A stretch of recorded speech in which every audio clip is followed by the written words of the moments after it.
again. It's a rich thing.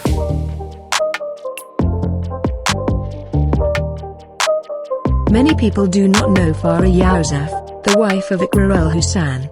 Like her husband, she is a well-known journalist. And she is currently working on the same TV channel.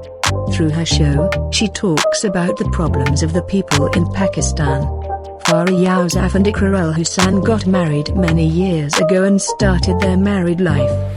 But he hides the news of his marriage from the people and told it a few years ago.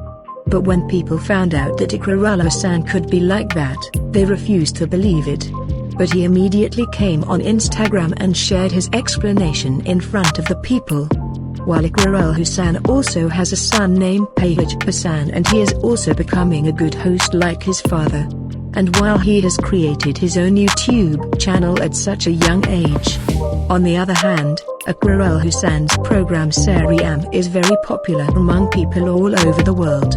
Taking time out from his busy life, Iqrar al-Hassan gave his wife Farah Yousaf the 31st birthday surprise party. Famous journalist Wasim Badami and Bulbul drama actor Nabil Zafar and their close friends attended the birthday party. So let's take a look at the pictorial highlights.